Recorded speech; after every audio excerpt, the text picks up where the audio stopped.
విజయబాబు గారు మీరు చెప్పండి, మీ విశ్లేషణ ఏమిటి? ఈ కేసు సైబర్ సెల్ డీల్ చేస్తుందంటున్నారు.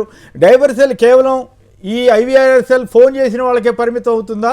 ఇప్పుడు మనం మాట్లాడుకున్నట్లుగా చంద్రబాబు గారి కాడి నుంచి ఆంధ్రజ్యోతి రాధాకృష్ణ, టీవీ నాయుడు, పవన్ కళ్యాణ్ వీళ్ళందరికీ వర్తించదా?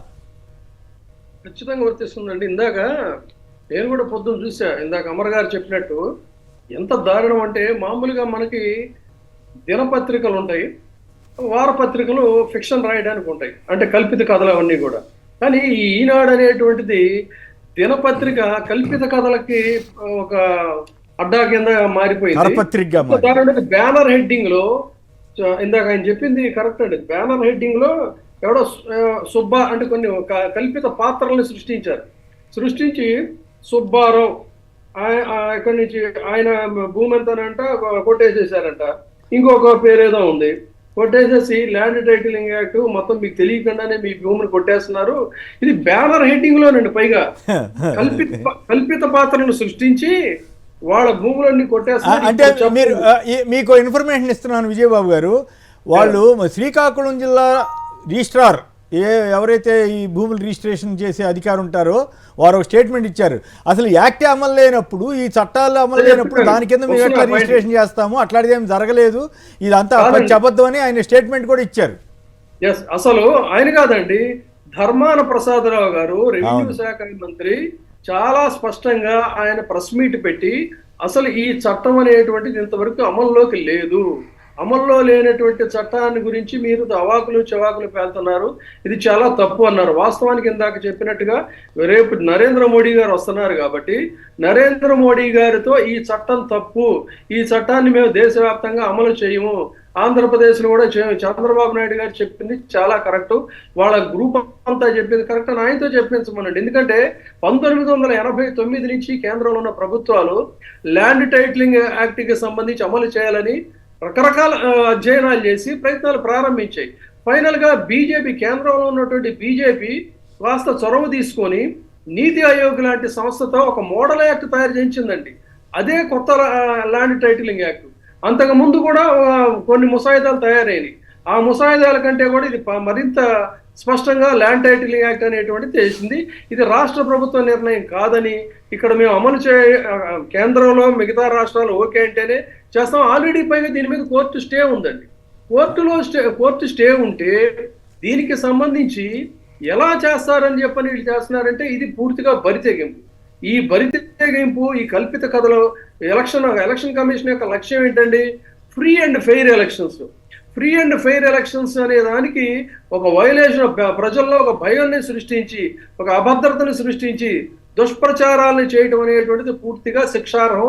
దీనికి రామోజీరావు గారు, ఈ మిగతా మీడియా, తర్వాత కారు కోతలకు వస్తున్నటువంటి చంద్రబాబు నాయుడు గారు, అసలు ముక్కు మొహంలో తలా తోకా తెలియనటువంటి వాళ్ళు ఏది చెప్తే చేసే 10th class SSLC graduate Pawan Kalyan, వీళ్ళు ఖచ్చితంగా వీళ్ళ మీద తీవ్రమైన చర్యలు తీసుకోవాలంటే. నిన్న మొన్నటి దాకానేమో వాళ్ళని వృద్ధుల్ని పండుటాకులు ఏడిపిస్తా ఉన్నారు, దాని మీద ఎదురుదాడి చేస్తున్నారు.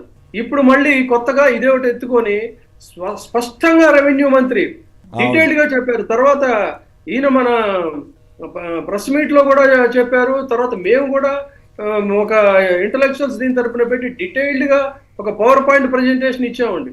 ఇచ్చిన తర్వాత కూడా ఇంకా బరితెగించి చేయటం అనేటువంటి దారుణం. పైగా జగన్మోహన్ రెడ్డి గారు ఆయన అన్నారు, ఆయన స్పష్టంగా అన్నారు, జగన్మోహన్ రెడ్డి ఇచ్చేటువంటి వాడే కానీ భూములు తీసుకునే ఎవడండి? భూములకి ఇప్పుడు భూ కబ్జాలు, భూచాళ్లు అని అనగానే పేరు గుర్తొచ్చేది ఎవరు? చంద్రబాబు నాయుడు గారి పేరు గుర్తుకొస్తుంది. ఎందుకని? ఫస్ట్ మొదలు పెట్టింది అక్కడ హైటెక్ సిటీ పేరుతో, అక్కడ భూములు కొట్టేయటం అనేది రుచిమరిగాడు. అక్కడి నుంచి అమరావతి పేరుతో శివరామకృష్ణ కమిషన్ ఇది కాదు, ఇది కరెక్ట్ కాదన్నా కూడా అక్కడ పొలాలు పండే చోట అక్కడ మొదలుపెట్టి రాజధాని ముసుగులో 2 లక్షల కోట్ల రూపాయలు భూదోపిడీ చేసేసిన పరిస్థితి. అటు వైజాగ్ వెళితే వైజాగ్ లో అడ్డగోలుగా మొత్తం ఎక్కడికక్కడ భూముల్ని మొత్తాన్ని మింగేసిన పరిస్థితి. ఇన్నర్ రింగ్ రోడ్డు పేరుతో భూములు కొట్టేశారు. భూముల మీద ఉన్నటువంటి అపేక్ష అట్లా కాదు విజయబాబు గారు. అసలు కీలకం ఏంటంటే, ఒకవేళ టైటిలింగ్ యాక్ట్ కనుక వస్తే వీళ్ళు బినామీల పేర్ల మీద కొన్న భూములన్నీ విషయాలు బయటకు వచ్చేస్తాయి. exactly. అట్లాగే రామోజీ ఫిలిం సిటీలో గోని ప్రకాశ్ రావు చెప్తుంటాడు కదా, 1000 ఎకరాలు ఎంతో అసైన్ ల్యాండ్స్ ఉన్నాయని చెప్తుంటాడు కదా, ఆ అసైన్ ల్యాండ్స్ అన్నీ మళ్ళీ బయటకు వచ్చేస్తాయి. సో అందుకు భయపడిపోయి ఇట్లాంటి దుష్ప్రచారం, అది మోడీ గారిని తిడితే తిట్టమనండి, అభ్యంతరం లేదు, కానీ రాష్ట్ర ప్రభుత్వం మీద పడి ఆడేటువంటి ఈ గోల ఏంటి? అసలు ఇంత దారుణంగా మనం ఇలాంటి నీచమైన ప్రచారం బహుశా నాకు గుర్తు 1955లో గుర్తండి, నేను పుట్టలేదు అప్పటికి. ఆ తర్వాత నాకు తెలిసిన సమాచారం ఏంటంటే 55 ఆంధ్ర ఎలక్షన్స్లో మాకినేని బసవపున్నయ్య గారు సిపిఐ నాయకుడు ఉండేవాడు. ఆయన రైతులు, అప్పట్లో కమ్యూనిస్ట్ పార్టీ అంటే కార్మికులు కర్షకుల పార్టీగా, రైతు కూలీల పార్టీగా ప్రచారంలో ఉండేది కదా. ఆయన ఒక మాట అన్నాడని, ఏమని, రైతుల భార్యల మెడల అర్రులు వాచి ఉంటాయి బంగారం నగలేసుకుని, భూస్వాములు అదే భూస్వాముల యొక్క భార్యల మెడలు అర్రులు వాచి ఉంటాయి బంగారం నగలతోటి, ఆ అర్రుల మీద అంటే ఆ మెడల మీద కాడి వేసి దున్నిస్తానన్నాడని చెప్పి ప్రచారం పెట్టేశారండి. అఫ్కోర్స్ అప్పట్లో కాంగ్రెస్ వాళ్ళు అంత నీచమైన ప్రచారం ఆ రోజు జరిగింది. అప్పుడు ఇంత సోషల్ మీడియా ఇవేమీ లేవు. సిపిఐ వాళ్ళు మేలుకునేసరికి మొత్తం పుణ్యకాలం కాస్త అయిపోయి వాళ్ళు మొత్తం 15 సీట్లు పడిపోయారు. కానీ ఇప్పుడు పరిస్థితి వేరు. ఆ స్థాయిలో ఇప్పుడు చంద్రబాబు నాయుడు గారు, చంద్రబాబు నాయుడు ఒక్కలే కాదు, రామోజీరావు గారు, రాధాకృష్ణ, వీళ్ళందరూ బాధ్యులే. వీళ్ళందరూ కూడా అంతకంటే నీచమైన ప్రచారాన్ని, భూములే లాక్కుంటారనే ప్రచారాన్ని పెట్టారు. ఇది ఆంధ్రప్రదేశ్ సమాజానికే ఒక పెద్ద పరీక్ష నా అభిప్రాయం, కాదంటారా విజయబాబు గారు?